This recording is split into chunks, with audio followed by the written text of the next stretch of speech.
Oke, Mbak Yu, Atta Aurel nih sudah ya menunjukkan sedikit lampu kuning karena lampu hijau lah ya. Iya. Nah, tapi ada satu pertanyaan mengganjal tentang ibu kandung Aurel, Iya. Mbak Kade. Nah, Mbak Yu melihat hubungan antara si calon mantu dengan ibunya atau si anak dengan ibunya seperti apa, Mbak Yu? Jadi gini, saya akan berbicara dengan pribadi saya sendiri. Seberapapun apapun alasannya, anak wajib merangkul ibunya. Demikian juga dengan ibunya. Bagaimanapun sikap anak, memberontakkan anak, sebagai seorang ibu wajib merangkul anaknya.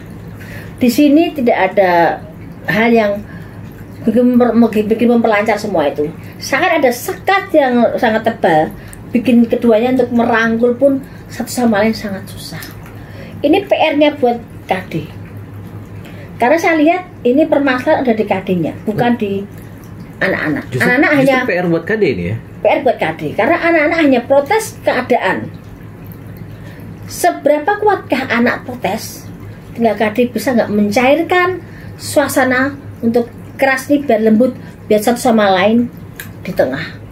Harus ada pihak ketiga yang di tengah yang bikin adem, biar antara ibu dan anak lancar. Apalagi karena waktu itu kan Aurel settingan nih sama Atta, kedua sisi yang prinsipnya mereka pintar-pintar mencari uang dan pintar juga mengelola uang dan rapi dengan soal keuangan kedua-duanya ini.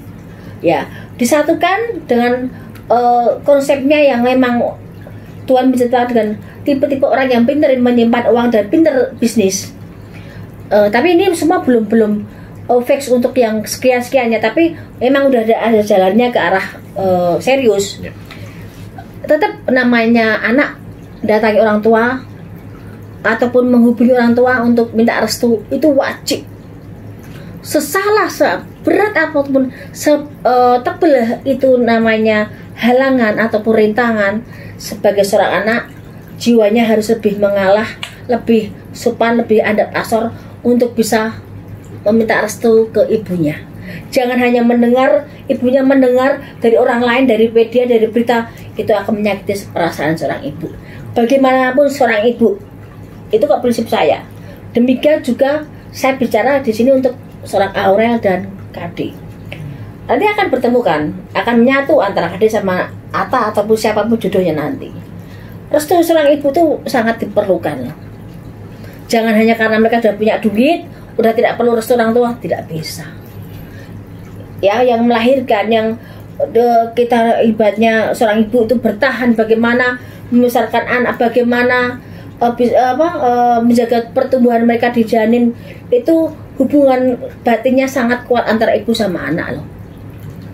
Tapi kalau walaupun kita ngomong, saya tidak mau bicara di sini ngomong salah siapa yang benar, tapi saya mau bicara sebagai seorang anak, bagaimanapun wajib bicara dengan orang tuanya soal hubungan dengan laki-laki memang menjelang yang hal serius.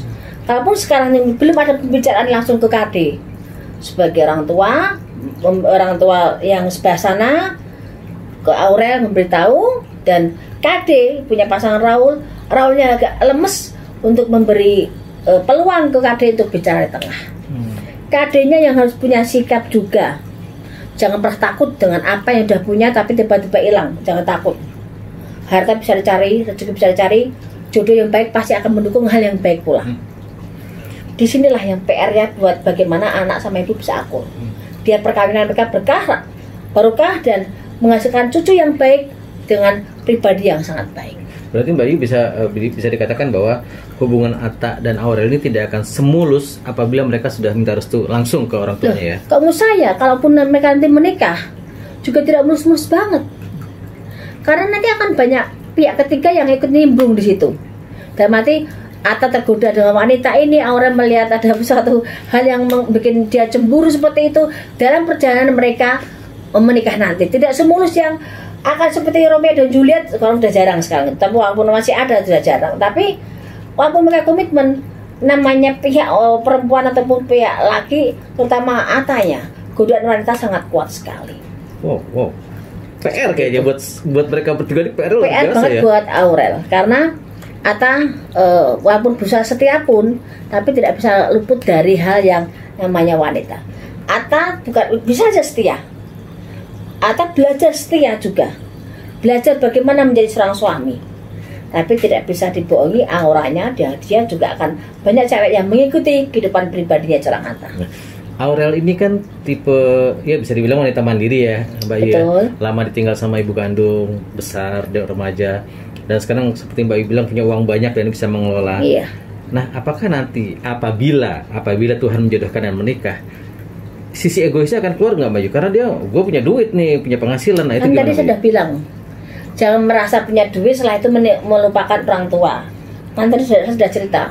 Jadi uang itu yang kita punya, rezeki yang kita punya, bentuk apapun itu, tidak jauh dari tidak lepas dari doa orang tua yang tersembunyi. Orang tua ini kamu musuhi, kalian ribut dengan orang tua, tapi batin orang tua mendoakan semoga anak saya punya rezeki, banyak kesehatan, banyak berkah, banyak rezeki. Tidak perlu doa itu diucapkan. Ya, tidak semuanya doa itu diucapkan. Tidak perlu juga harus mengemis-ngemis bahwa saya mendoakan kamu, tidak. Doa tersembunyi itu kadang-kadang yang kita lupakan. Justru banyak doa tersembunyi yang bagi yang anak yang dilontarkan orang tua, diucapkan orang tua kepada yang kuasa untuk memperlancar rezeki anaknya tanpa harus diucapkan. Jadi kalau udah kamu semoga ini yang terucapkan, karuan terdengar. Tapi yang tidak terucapkan itu yang juga harus dihargai. Gitu loh ya. Jangan sampai ada sumpah serapah dari orang tua untuk anak-anaknya. Jauh itu. Jangan sampai bikin orang tua menangis air matanya. Jangan.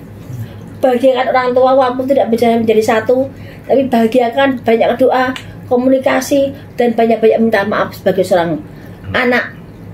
Bagaimanapun Aurel lahir dari seorang rahim Krisdayanti. Sebaik-baiknya ibu sambung, sebagus-bagusnya dia masih punya ibu kandung yang harus tetap dihargai.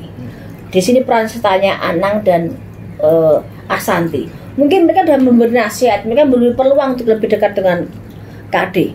Kembali ke keegoisan dan jembatan yang ini bisa disambungkan enggak? Egonya bisa enggak ditekan? Samping-sampingnya di belakang-belakang itu bisa lemes enggak? Bisa dukung enggak? Memberi support enggak? Jangan pernah takut untuk berbuat benar. Tuhan pasti memberi pahala buat orang yang berani benar, berani bersikap, tapi sesuai aturan dan ajaran yang berlaku. Dan kita kalau kita punya agama. Terakhir Mbak Yu, penting nih penerawangan Mbak Yu, KD itu merestui atau tidak hubungan Aurel dan Atta? Kalau secara pribadi kayaknya Krisdayanti kurang setuju dengan Atta.